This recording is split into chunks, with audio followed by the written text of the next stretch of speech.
మీ ఎలాంటి వ్యాపార ప్రకటనలకైనా వెంటనే మా ఛానల్ సంప్రదించండి. శ్రీమాత్రే నమః. శ్రీ గురుభ్యో నమః.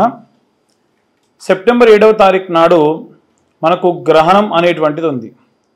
అయితే మనకు మాస ఫలితాల్లో భాగంగా ఈ గ్రహణం అనేటువంటిది 15 రోజుల నుంచి 21 రోజుల వరకు కూడా ఖచ్చితంగా ఉంటుంది.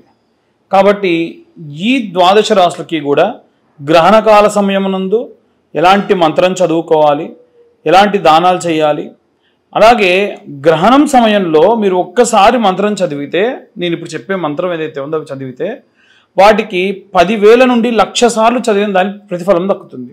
దాని వలన మీ జాతకంలో ఏ గ్రహాలు బాలేకుంటే ఆ గ్రహాలకు సంబంధించిన మంత్రాలు కింద డిస్క్రిప్షన్లో ఉంటాయి. ఒక్కసారి అవి చూసి గ్రహణకాల సమయం నందు ఇప్పుడు నేను చెప్పబోయేటువంటి నియమ నిబంధనలు బట్టి పాటించి ఆ జపాన్ని ఆచరించండి. ఇక ద్వాదశ రాశుల వారికి కూడా ఉన్నటువంటి గ్రహ ఫలితాలు ఎలా ఉంటాయనే విషయాన్ని ఇప్పుడు మనం తెలుసుకుందాం. శ్రీమాత్రే నమః. శ్రీ గురుభ్యో నమః. తదుపరి సింహరాశి. సింహరాశి వారికి సంబంధించి లగ్నాత్ సూర్యుడు, బుధుడు, అలాగే కేతుగ్రహ సంచారం. లగ్నంలో సూర్యుడు, బుధుడు అంటే బుధాదిత్య యోగం. అది కూడా సింహరాశి వారికి ఇప్పుడున్నటువంటి పరిస్థితులు ఏవైతే ఉన్నాయో అష్టమంలో శని సంచరిస్తూ ఉన్నప్పటికీ వీరు స్వీయ వ్యక్తిత్వము, ఏవైనా సరే వీరు తీసుకునే నిర్ణయాలు ఇవన్నీ కూడా చాలా లాభిస్తాయి. సింహరాశి వారికి కూడా ఈ యొక్క గ్రహణ సంబంధితమైనటువంటి ఇబ్బందులు ఉన్నాయి. ఎందుకంటే రాహువు నుంచి సప్తమ స్థాన వీక్షణం ఏదైతే ఉందో అది ఖచ్చితంగా కేతు ఎక్కడుంటే ఆ ఇంటికి ఉంటుంది కాబట్టి ఉంది. కానీ ఇది ఎంత మేరకు అనంటే చాలా మైన్యూట్గా ఉంటుంది. కొంచెం మీకు ఏదైనా ఆరోగ్య సమస్యలు, ఎన్నడూ లీవ్ తీసుకున్న వాళ్ళు లీవ్ తీసుకోవడము, జ్వరం రావడం ఇలాంటివి రావచ్చు తప్ప అంతకు మించి ఇంకేం కాదు. కానీ ఫైనాన్షియల్ డిపార్ట్మెంట్ కానీ, బిజినెస్లు కానీ, ఏదైనా సరే స్కీమ్స్ కట్టడం కానీ, సేవింగ్స్లో డబ్బులు కట్టడం కానీ, అవన్నీ రిటర్న్స్ రావడం కానీ ఈ టైంలో జరిగితే చాలా బాగుంటుంది. అలాగే ఈ రాశి వారికి సంబంధించి ద్వితీయంలో కుజగ్రహ సంచారం చేయడం వలన మీ ఫైనాన్షియల్ స్టేటస్ కొద్దిగా తగ్గొచ్చు, లేదా వాంటెడ్లీ మీరు తక్కువగా చూయించుకోవచ్చు. మీకున్న డబ్బు తక్కువగా వచ్చినట్టుగా చూయించవచ్చు. 12వ స్థానంలో శుక్రగ్రహ సంచారం చేయడం వలన మీ భార్య నుండి ఏవైనా సరే డబ్బు కాస్త, లేదా మీ భర్త నుండి ఏదైనా డబ్బు కాస్త ఖర్చు అవ్వచ్చు.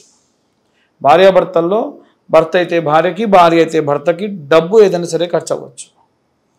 ఏకాదశ స్థానం నందు గురుగ్రహ సంచారం చేయడం వలన గురు ఎప్పుడు కూడా మేలు చేస్తాడు. మీకు ఉన్నటువంటి సర్కిల్ని, మీ యొక్క ఫ్రెండ్స్ అందరినీ కూడా ఎవరు కరెక్ట్ ఎవరు కాదు, ఎవరిని నమ్మాలి ఎవరిని నమ్మొద్దు అని కరెక్ట్గా మీకు చెప్తాడు.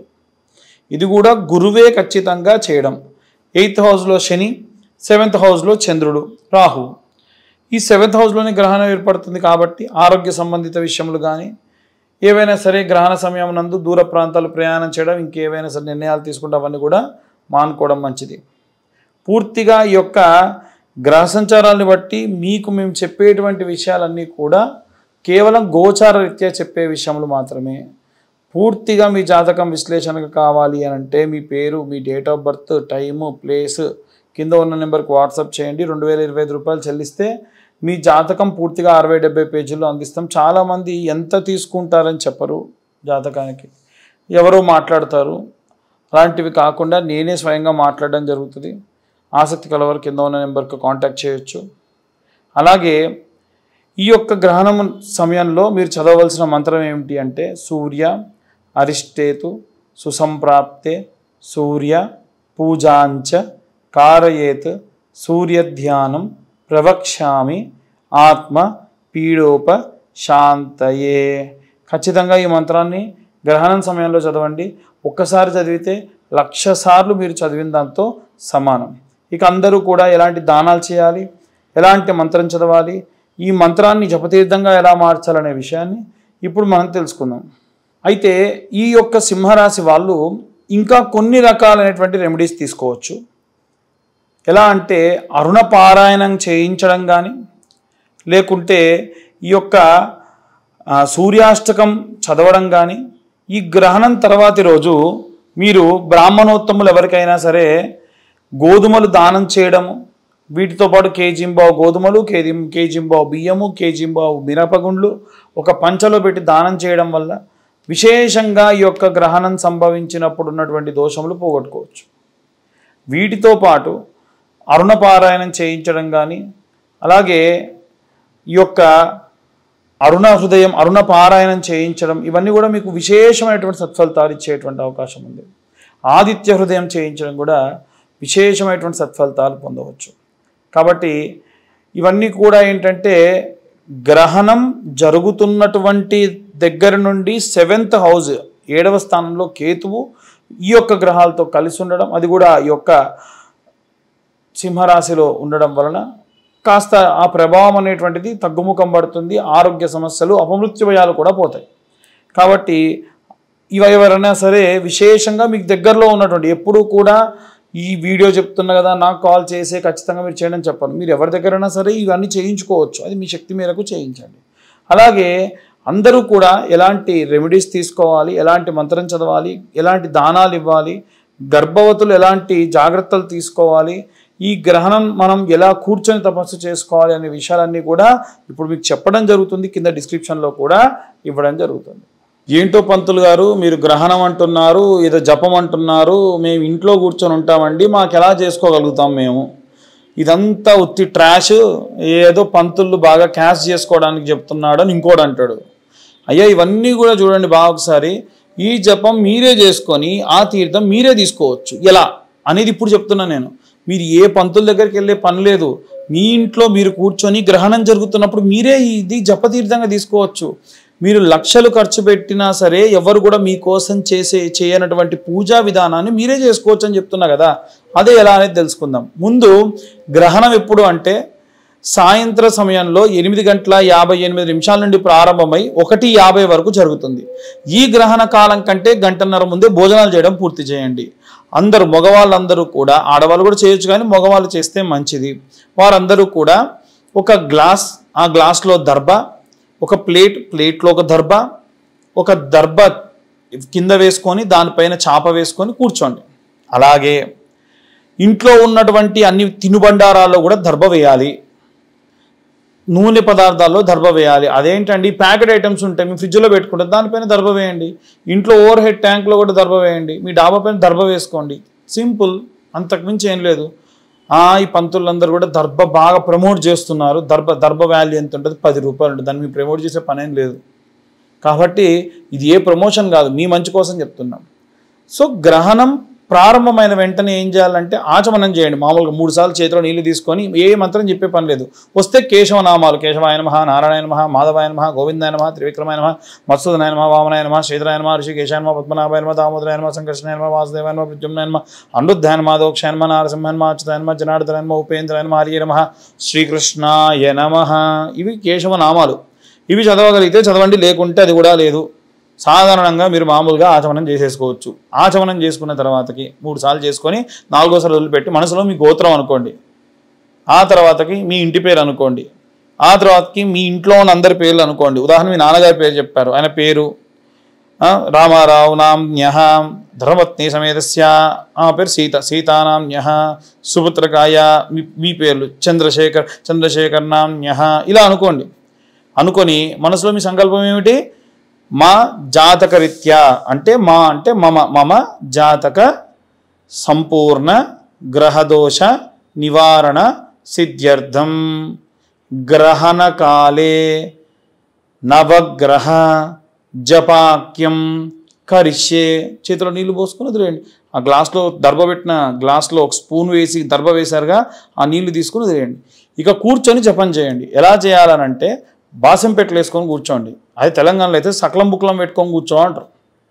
అట్లా కూర్చొని జపమాల చేతిలో పట్టుకొని ఒక బట్ట ఏదైనా కప్పుకొని కళ్ళు మూసుకొని ధ్యానం చేస్తూ, ఉదాహరణకు ఈ మంత్రం నేను చెప్పా, కింద డిస్క్రిప్షన్లో ఉంది. సూర్య అరిష్టేతో సుసంప్రాప్తే సూర్య పూజాంచకారయే సూర్య ధ్యానం ప్రవక్ష్యామి ఆత్మపీడోపశాంతయే. ఒక పూస తిప్పండి.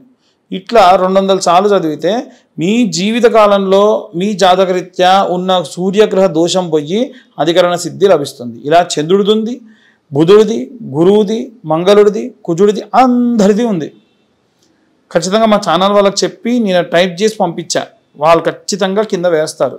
సో నో డౌట్, ఇది ఒకటి బాగుంది. మరి నెక్స్ట్ ఇక చేయాల్సిన దానం విషయంలో ఇంకొకటి, మీరు జపం చేస్తున్న టైంలో మధ్యలో ఒకవేళ ఆపారనుకోండి, ఎవరో పిలిచారు, ఇంట్లో పాప ఏడ్చింది, బాబు ఏడ్చారు, మరి లేచి వెళ్ళిపోవద్దు.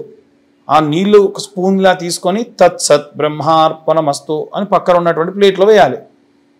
ఆ వదిలిపెట్టిన నీళ్ళే జపతీర్థం. ఈ 9 గ్రహాలకు చేసి ఆ తీర్థం తాగాలి. తర్వాతకి దానం ఏం చేయాలంటే మరుసటి రోజు ఈ యొక్క గ్రహణమైన తెల్లారి ఏం చేయండి, బ్రాహ్మణోత్తములకి మేషరాశి వాళ్ళు, వృశ్చిక రాశి వాళ్ళు బాగా గుర్తుంచుకోండి. మేషరాశి వాళ్ళు, వృశ్చిక రాశి వాళ్ళు కేజీంబావు కందులు, కేజీంబావు బియ్యము, కేజీంబావు మినపగుండ్లు దానం చేయండి మీ శక్తి కొద్దీ దక్షిణ పెట్టి. అలాగే వృషభ రాశి వాళ్ళు, తులారాశి వాళ్ళు కేజీంబావు బొబ్బెర్లు, కేజీంబావు బియ్యం, కేజీంబావు మినప్పండ్లు, మినపగుండ్లు బ్రాహ్మణులకు దానం చేయండి. అలాగే ఈ యొక్క కన్యారాశి వారు, అలాగే మిథున రాశి వాళ్ళు కేజీంబావు పెసర్లు, కేజీంబావు బియ్యము, కేజీంబావు మినపగుండ్లు బ్రాహ్మణులకు దానం ఇవ్వండి. కర్కాటక రాశి వాళ్ళేమో కేజీంబావు మినపగుండ్లు, కేజీంబావు బియ్యము దానం ఇస్తే చాలు.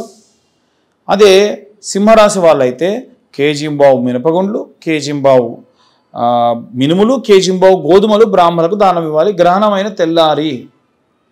మరి మీనరాశి వాళ్ళు, అలాగే ధనుస్సు రాశి వాళ్ళు ఏం చేయాలనంటే కేజీంబావు శనగలు, కేజీంబావు బియ్యము, కేజీంబావు మినపగుండ్లు గ్రహణం తెల్లారే బ్రాహ్మణులకు దానం ఇవ్వండి.